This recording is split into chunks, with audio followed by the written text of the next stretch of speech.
Leona Whitmore thought she had found the perfect man in Alaric Dorne, a wealthy aristocrat with old money charm, a sprawling family estate, and a love that seemed almost too good to be true. And it was. 2 months before their lavish wedding, a single discovery shattered everything, revealing a chilling truth. Alaric Dorne never existed. Leona Whitmore had always imagined herself marrying a man of wealth and prestige. Born into a modest family, she had worked hard to build a life of luxury for herself, believing that true happiness lay in finding a partner who could provide financial security. When she met Alaric Beaumont at a charity gala in London, it felt like fate had finally smiled upon her. He was everything she had ever dreamed of: tall, well-dressed, and impossibly charming. He spoke with the refined elegance of nobility, casually mentioning his grand estate in the English countryside and his family's long-standing aristocratic lineage. Their romance moved quickly. Alaric swept her off her feet with extravagant gifts, weekend getaways to private villas, and candlelit dinners at Michelin-starred restaurants. He introduced her to exclusive circles of high society, where everyone seemed to know and respect him. Whenever she expressed even the smallest desire, he made it come true, making her feel like a queen. Within a few months, he proposed in the yacht's most dramatic fashion, on a private yacht in Santorini, with a breathtaking diamond ring that sparkled under the Mediterranean sun. It was the kind of love story she had always dreamed of, and without hesitation, she said yes. The engagement was met with admiration from friends and family. Leona's social media flooded with congratulations, and many envied her for finding a man who could provide her with the life many only fantasized about. Alaric spoke openly about their future together, promising a fairy tale wedding in a historic castle followed by a honeymoon in the Maldives. His confidence in planning their future made her believe that she had made the right choice. As preparations began, Leona noticed that Alaric had strong opinions about every detail. He insisted on hiring the most expensive planners, florists, and caterers, emphasizing that their wedding needed to be the event of the decade. He rejected any attempt at budgeting, saying that money was never an issue. Whenever she asked about his financial dealings, he laughed it off, reminding her that aristocrats didn't discuss money. They simply had it. She believed him. After all, he had never given her a reason to doubt him. Her family, while thrilled, remained slightly skeptical. Her cousin, Silas Kane, was particularly wary. He had spent years working in financial consulting and understood the nuances of wealth and status. Something about Alaric didn't sit right with him. He had tried searching for details about his estate, but there were no public records linking Alaric's name to any titled family. When he casually asked Alaric about his lineage, the man expertly dodged the question, redirecting the conversation with a charming anecdote. Leona dismissed Silas's concerns, brushing them off as unnecessary jealousy. She believed that some things didn't need to be questioned. As the wedding date approached, Alaric became increasingly controlling over the guest list, pushing back against certain people Leona wanted to invite. He claimed that some of them didn't fit the image of high society and suggested they keep the event exclusive. Though slightly hurt, Leona convinced herself that he was simply trying to protect their reputation. Despite all the luxury and glamour surrounding her, an uneasy feeling began to creep into her mind. It wasn't one specific thing, but a series of small details that didn't quite add up. There were times when Alaric would receive urgent phone calls and excuse himself for long periods. He often spoke vaguely about his business dealings, giving non-committal answers when she inquired further. Once, she caught him nervously glancing over his shoulder during a dinner date, as if expecting someone to appear. Still, she pushed these thoughts aside, telling herself that she was simply overanalyzing things. She was about to marry the perfect man, and soon she would be living the life she had always wanted. Silas Kane couldn't shake the uneasy feeling gnawing at him. Something about Alaric Beaumont felt off, and no matter how much Leona insisted that everything was fine, he couldn't ignore his instincts. He had spent years advising wealthy clients on financial investments, and in his experience, true aristocrats rarely flaunted their wealth the way Alaric did. Old money families carried themselves with quiet confidence, never needing to prove their status with extravagant displays. Alaric, on the other hand, seemed eager to remind everyone of his affluence at every opportunity. It didn't add up. Determined to get answers, Silas began searching for any record of Alaric's lineage.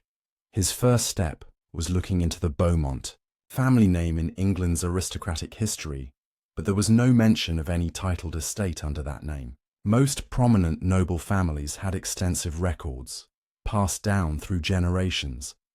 Yet Alaric's supposed heritage seemed non-existent. Silas expanded his search to land ownership records, hoping to find some trace of the grand estate Alaric often spoke of. Again, nothing. If Alaric truly owned a historic manor, there should have been property taxes, legal documents, or at least some online mention of the estate. But the more he searched, the more it seemed as if Alaric had materialized out of thin air. His next step was a financial background check. Though not entirely legal without consent, Silas had connections who could discreetly look into Alaric's banking history. The results were baffling. Alaric had no long-standing accounts that indicated generational wealth. Instead, his financial records showed large deposits and withdrawals occurring in unpredictable patterns. One day, he would have hundreds of thousands in his account, and the next, most of it would be gone. This was not the behavior of a man with stable, inherited wealth. It was a pattern commonly seen in financial fraud. Silas confronted Leona with his findings, but she refused to believe him. She accused him of being paranoid and insisted that Alaric was exactly who he claimed to be. After all, he had never asked her for money, never displayed any signs of struggling financially. Silas tried to argue that true con artists worked slowly, building trust before striking. But Leona dismissed his concerns. She was too in love, too wrapped up in the fantasy Alaric had created for her. Unwilling to let it go, Silas took matters into his own hands. He reached out to a private investigator, someone with experience uncovering financial fraud and identity theft. It didn't take long before the investigator uncovered something even more alarming. Alaric Beaumont wasn't just using a fake name. He had multiple aliases, each tied to different financial scams across Europe. In France, he had been known as Alexandre Moreau, a supposed entrepreneur who had swindled investors out of millions before disappearing. In Italy, he had posed as an art dealer named Lorenzo De Luca, charming wealthy women before draining their bank accounts. Each identity was meticulously crafted, complete with fake documents and an entire fabricated backstory. Silas wasted no time bringing this information to Leona, but she still hesitated to believe him. She demanded proof beyond speculation and old reports. If Alaric was truly a fraud, why hadn't he been caught? Why did he have so many influential connections? Silas had no immediate answer, but he urged her to look deeper into Alaric's life herself. Doubt began to creep into Leona's mind. The man she was set to marry had always been elusive about his past, dodging questions with charm and wit. She had been so blinded by the luxury he surrounded her with that she never questioned where it all came from. For the first time, she began wondering if she had been living in a carefully constructed illusion. The fairy tale romance that once seemed perfect was now laced with uncertainty, and she knew she could no longer ignore the signs. Leona couldn't sleep. The weight of doubt pressed down on her. making it impossible to ignore the warning signs any longer. Every moment she had spent with Alaric replayed in her mind. But now, instead of seeing the whirlwind romance, she saw the gaps, the inconsistencies, the missing details she had once overlooked. She had been so caught up in the fantasy he created that she never thought to question what lay beneath it. Determined to find the truth, she started with something simple: Alaric's estate. He had spoken about it often, a grand countryside, manor passed down through generations, yet she had never actually seen it. Every time they had planned to visit, he conveniently had an excuse. The estate was undergoing renovations. The staff was on holiday. An urgent business matter had come up. She had accepted these reasons without suspicion, but now she realized that he had never intended to take her there. She searched online, looking for any mention of the estate, but nothing came up. There were no records of its existence, no photos, no history tied to the Beaumont family name. Frustrated, she turned her attention to the people in his life, his friends, his business associates. How much did she really know about them? He had introduced her to wealthy, well-dressed individuals, all of whom had spoken highly of him. But now she wondered if they were part of the deception. When she tried to find their online presence, most of them didn't seem to exist. No social media, no company affiliations, nothing that confirmed their legitimacy. It was as if they had vanished the moment she started looking. Her hands trembled as she checked her bank account. Alaric had never asked her for money, but she needed to be sure. Relief flooded her when she saw that nothing was missing, but it didn't last long. She had always assumed that his wealth came from old money, yet she had never actually seen him work. There were business calls, meetings, and discussions about investments, but no real evidence of any income. If he wasn't living off inherited wealth, then where was the money coming from? Desperate for answers, she decided to test him. She asked if they could visit his family before the wedding, claiming she wanted to meet his parents before officially becoming part of the Beaumont lineage. As expected, he hesitated. He spun a story about them being reclusive, preferring to stay away from the public eye. When she pressed further, he became defensive, insisting that they wouldn't approve of the visit. The conversation left her shaken. She decided to take matters into her own hands. With the help of Silas, she hired a different private investigator, one who specialized in uncovering financial fraud. Within days, the results were far worse than she had anticipated. Alaric Beaumont didn't exist. He was using a false identity, just as Silas had suspected. The investigator traced his activities across multiple countries, linking him to various scams, each involving a different persona. He had posed as an aristocrat, a businessman, even a philanthropist, each time gaining the trust of wealthy individuals, before vanishing with their money.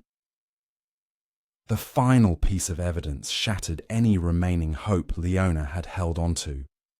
His engagement to another woman just months before he proposed to her. The woman had been left devastated, her finances drained, and her trust destroyed. Alaric had disappeared before she could take legal action, leaving behind nothing but a fabricated past. Leona felt sick. The man she had planned to marry, the man she had envisioned a future with, was nothing more than a skilled con artist. The realization was suffocating, but she knew she couldn't let him continue deceiving others. It was time to expose him before he could strike again. Leona struggled to steady her breathing as the weight of the truth bore down on her. The man she had loved, the man she had trusted with her future, had never even existed. Everything he had told her, every detail of his so-called noble lineage, every story about his family estate, every promise of a beautiful life together, it had all been a carefully crafted lie. Her heart ached, not just from betrayal, but from the sheer humiliation of how easily she had been deceived. But there was no time to dwell on her pain. If she didn't act fast, Alaric would slip away, just as he had with his past victims. He was a master manipulator, someone who knew how to disappear without a trace, and if she waited too long, she might never get another chance to stop him. With Silas's help, she compiled every piece of evidence they had gathered: the fake identities, the fraudulent bank records, the testimonies from past victims. The private investigator had uncovered even more in the days following their initial search. Alaric's true name was Adrian Lorne, and his criminal activities stretched back over a decade. He had charmed his way into the lives of wealthy women and elite social circles, siphoning money through carefully orchestrated investment scams before vanishing. Each time, he changed his appearance just enough to avoid recognition, moving from one country to the next like a ghost. Leona's mind raced as she tried to formulate a plan. If she confronted him outright, he would deny everything, twist the truth, and manipulate his way out of it. No, she needed to be smarter than that. She needed to catch him in the act, expose him in a way that he couldn't escape. The opportunity presented itself when Adrian, suggested an extravagant pre-wedding celebration. He invited high-profile guests, wealthy business connections, and even members of the aristocracy he had somehow fooled. It was to be an exclusive event at a luxury estate he had rented, one last grand spectacle before their wedding. Leona agreed without hesitation, masking her turmoil behind a convincing smile. As the night of the event arrived, she moved through the crowd with forced elegance, her heart pounding in her chest. Adrian was in his element, charming guests, laughing, easily, spinning tales of his family's legacy with an effortless grace that had once enchanted her. But this time, she saw it for what it was: an act, nothing more than a performance carefully rehearsed to maintain his illusion. Then, at the perfect moment, she signaled to Silas. The private investigator, along with legal authorities, had been waiting in the background, collecting enough evidence to ensure there would be no escape. As Adrian raised his glass for a toast, basking in the admiration of his guests, the doors burst open. The room fell silent as officers stepped forward, their presence an undeniable force of authority. A warrant was read aloud, detailing charges of fraud, identity theft, and financial crimes across multiple countries. Gasps rippled through the crowd as confusion turned into understanding. Some guests instinctively stepped away from Adrian, as if physical distance could erase their association with him. For the first time, Leona saw a crack in his perfect mask. His charming smirk faltered, his confident posture stiffened, but even then, he tried to regain control. He feigned outrage, demanded explanations, insisted it was all a misunderstanding. But the evidence was undeniable. His past victims had come forward, willing to testify. His false identities had been exposed. The life he had built, the illusion he had so carefully maintained, was crumbling before his eyes. As he was led away in handcuffs, Leona felt an overwhelming mixture of relief and sorrow. The man she had loved had never been real, but at least now he could no longer deceive anyone else. The days following Adrian's arrest felt surreal. The whirlwind of emotions, betrayal, anger, relief, still clung to Leona like a thick fog, making it difficult to process everything that had happened. She had spent so long believing in a future that was nothing more than a carefully woven lie, and now she was left standing in the wreckage of a life that had never truly existed. News of the scandal spread quickly. Major publications covered the shocking arrest of Adrian Lorne, the infamous con artist who had been operating undetected for years. His arrest had unearthed a trail of deception spanning multiple countries, with past victims coming forward to share their stories. Some had lost fortunes, others had lost their trust in love, but all of them had been fooled by the same man, a man who had perfected the art of deception. Leona had expected to feel vindicated, knowing that justice had finally caught up with him, but instead there was only exhaustion.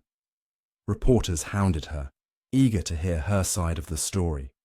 Wealthy acquaintances who had once praised her engagement now whispered about how she could have been so blind. Strangers on the internet picked apart every detail of her relationship, debating whether she had been a willing participant in his schemes.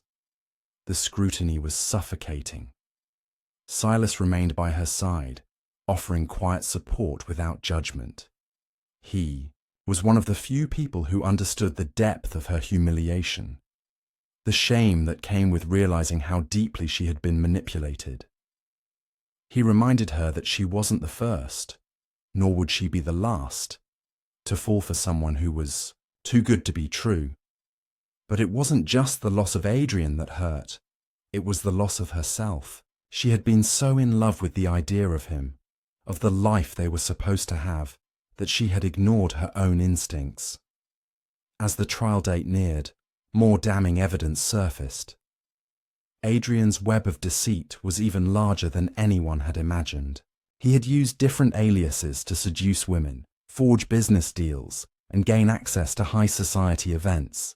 He was a master at slipping through legal loopholes, covering his tracks with fake documents, and vanishing before anyone could piece together the truth. But this time, he had made a mistake. He had underestimated Leona.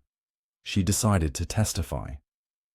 It wasn't easy, standing in front of a courtroom, reliving every moment of their relationship, listening as prosecutors detailed his crimes. Adrian sat across from her, his expression unreadable, but for the first time, she saw him for what he truly was. Not a charming aristocrat, not a powerful businessman, just a man who had built his entire life on lies. The trial ended with a conviction. Adrian was sentenced to years in prison, with multiple charges ensuring that he wouldn't be able to scam anyone else for a long time. His once polished reputation was shattered beyond repair, but even with justice served, Leona knew that moving on wouldn't be as simple as walking away. The scars of deception ran deep, leaving her wary of love, of trust, of ever letting someone in again.